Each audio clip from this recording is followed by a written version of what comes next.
Hi, I'm Selena, and welcome to another weekly reading vlog. I haven't posted one of these in several weeks, but we're trying to get on track now. It is currently Sunday, August 2nd, I believe, and I haven't been reading anything. I've been at the same place in Oathbringer for ages. I've only gotten to chapter 2. I'm literally 34 pages into this 1,200 page book, and it's very much stressing me out. So I'm trying to do this vlog so that I can vlog my experience doing this and hold myself accountable, because I really do need to read that book. So yeah, that's the first thing I've started and that I'm still reading. The next thing that I am reading is The Henna Wars by Adiba Jaguardar. I think I'm saying her name right. I looked it up and tried to hear her saying it herself, but if one of you happens to know that I'm wrong, please correct me in the comments. So The Henna Wars is the one I've actually been reading in the past 2 days, and I'm only 16% through, but I'm already really loving it. It is about a girl named Nishat who is Bengali, and her family is living in Ireland, and she also happens to be gay. And in this book, we also meet another girl. Nishat meets another girl who she has this major chemistry with, and then when their school does this initiative where the kids can make businesses and run businesses, I guess, they both choose to do henna businesses. Henna is something that belongs to Nishat's culture, but not the other girl, Flavia's culture. And so Nishat has this crush on her and really likes her, but Flavia is participating in cultural appropriation. And so that struggle is what this book is talking about. And I'm really liking it so far. I'm really loving the relationship between Nishat and her sister, Prithvi, I think, or Preeti. And they, oh my gosh, they just have the cutest relationship ever. I love strong sister relationships, probably because I have a little sister, but I love seeing sister relationships that work in books and that are functional and are loving, and this one definitely is. I've gotten to the part of the book where Nishat meets Flavia, but I haven't gotten to the part of the book where Henna starts playing the bigger role, like with the businesses and everything. So I'm really excited to get to that. This is a debut, I'm pretty sure, I think. And I know that this is an Own Voices work, and it is also a new release for 2020. And so if you really want to support this book, go out, get it. If you like YA contemporaries, like this seems like it's going to be more romantic contemporary that deals with some heavier topics in it, or more complex topics, I would say. If that sounds like your thing, then this might be a good book for you to read. I don't know yet. I don't know how I would recommend it yet because I'm only 16% of the way through, but so far it is stellar and I'm super excited to continue with it. So that's what I've started. But I feel like I need to set some goals because I'm just so bad at following through with them right now. And if I don't get to them, then that'll be that, and we will just deal with it. But let's set some goals. So I want to get part of the way through Oathbringer. Maybe let's try by the end of the week to get like a fourth of the way through or something. So that's like 300 pages or something. I could probably do that. So maybe even more, maybe a third of the way through, 33%. I will aim for something around that sort, hopefully more, but we will see with this one. The main goal is to get as far as I can into Oathbringer, but let's set some goals for some other books that I don't really need to set goals for these because I'll read them in a day when I choose to read them, but I'm going to anyways just to have goals. And so those goals are going to be, I want to finish the Percy Jackson reread that I am doing this week. I would like to read Battle of the Labyrinth and The Last Olympian and have them done by the end of the week, I guess. If I don't make this goal, then it doesn't really matter because these books are books I'm really excited to read, and so I don't really need to even set goals to get myself to read them. But while we're setting goals, I might as well set this goal too. Alternatively, I can start Goodbye Perfect if I really don't want to read fantasy, but I'm in a fantasy mood right now. But I could be in a contemporary mood because the Henna Wars could put me in a contemporary mood. We will see. I need to capitalize on this fantasy mood to read Oathbringer. Okay, you don't need to hear this. And then I don't need to set a goal for the Henna Wars. I just need to finish it before my library needs it back, which is in 12 days or something, so I don't need to set a goal. My real goal needs to be Oathbringer and then the secondary physical books if I need to. So that's what I'm reading right now, and I will see you on my next update. Hi, it is Wednesday, and I figured that it is time to update you on my reading progress this week. So I have actually finished one book so far this week, and that is the Henna Wars by Adiba Jaguardar.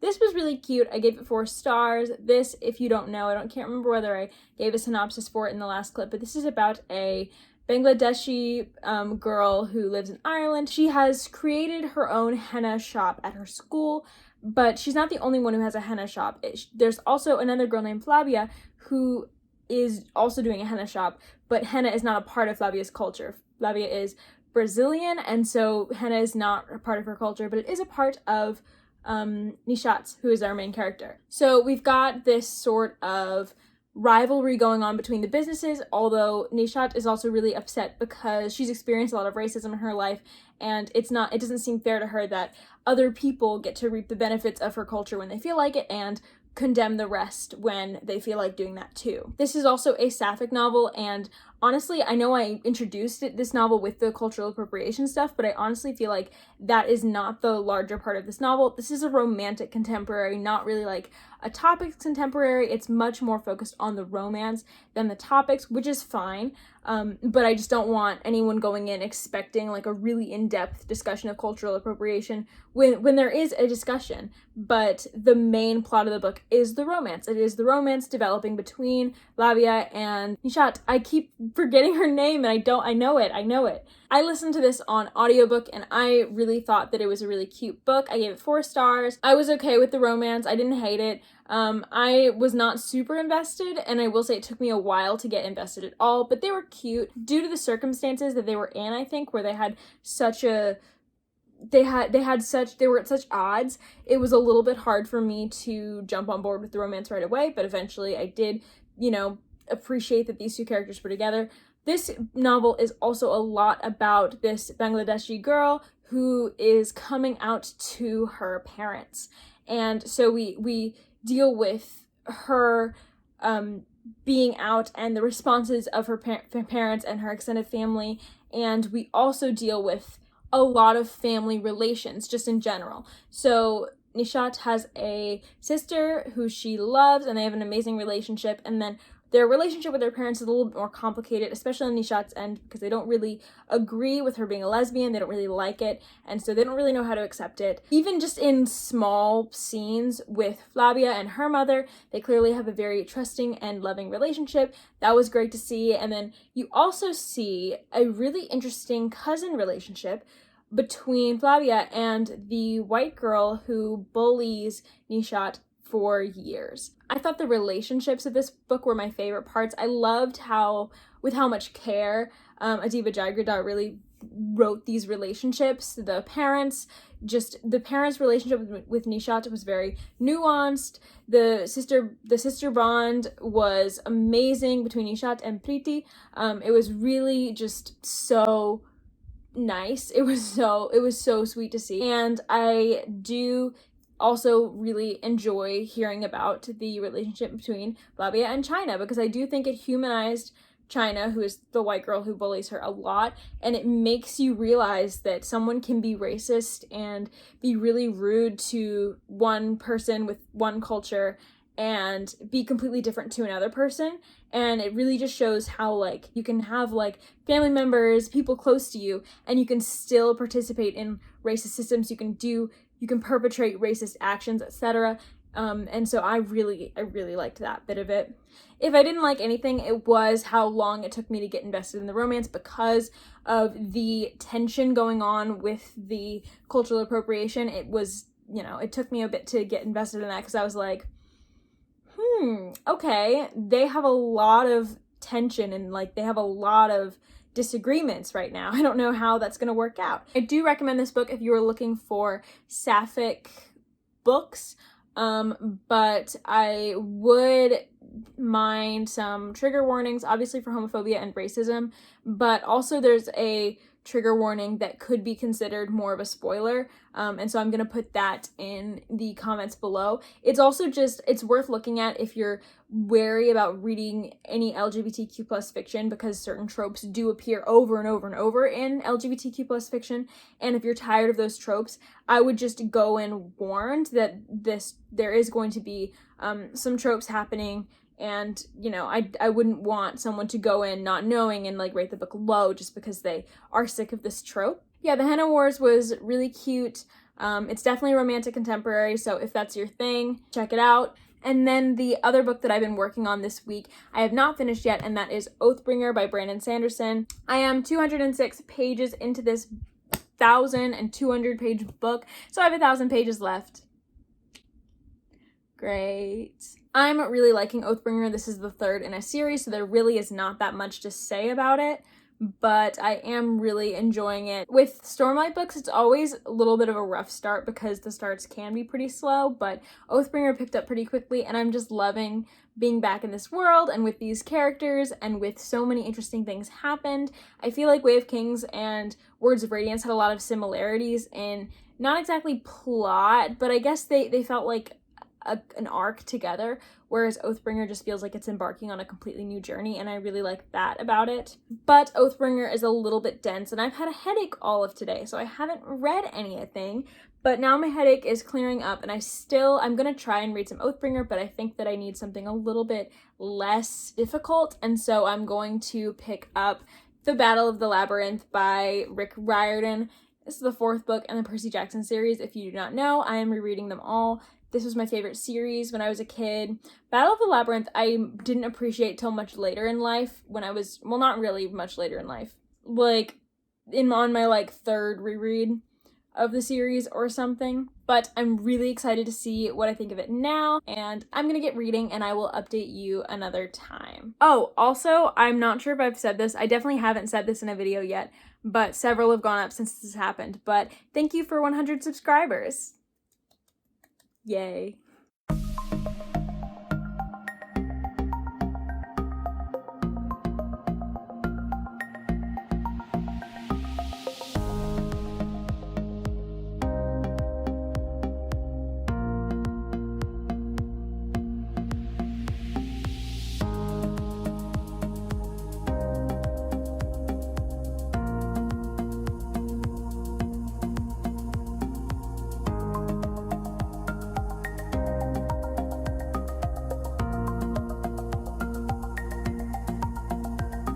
So it is Friday, the 7th of August, and I have finished The Battle of the Labyrinth. This has never been my favorite Percy Jackson book, and it probably never will be. I still love it. I still gave it 5 stars. I still think it's stellar. I still think it is really important to the series, and in fact, this is the first time we see a lot of really major plot points come to a close, come to a head. Really, this book really does take things to a different level. It's just that for me, The Titan's Curse is such a hard act to follow. The Titan's Curse is my favorite book in the Percy Jackson series. It always has been.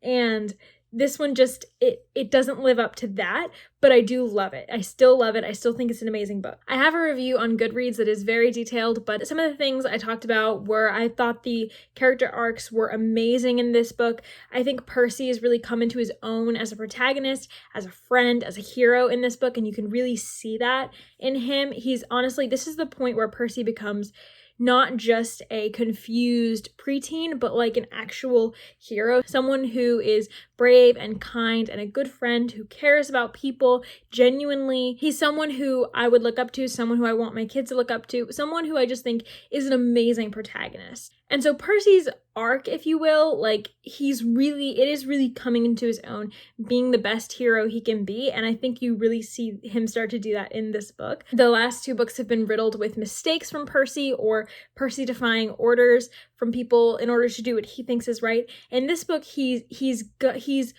old enough and he's wise enough and he has the experience for people to see what he wants to do and realize that he has the best interest of the camp at heart and recognize the leadership skills in him and to trust him.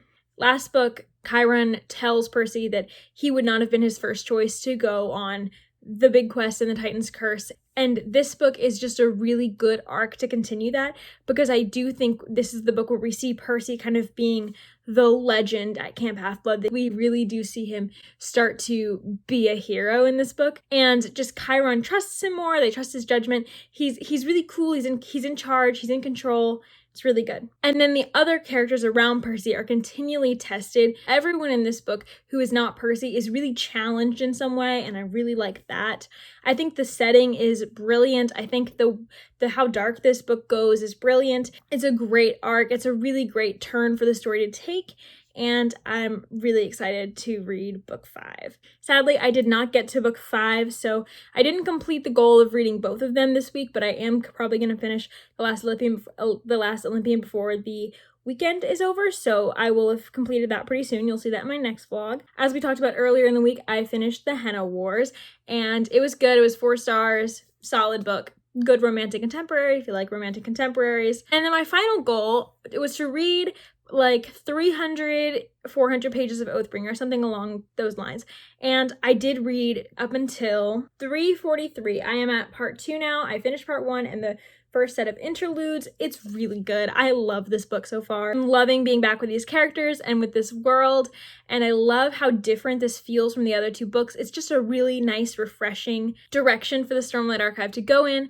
As much as I loved books 1 and 2, I really like where this one is going so far.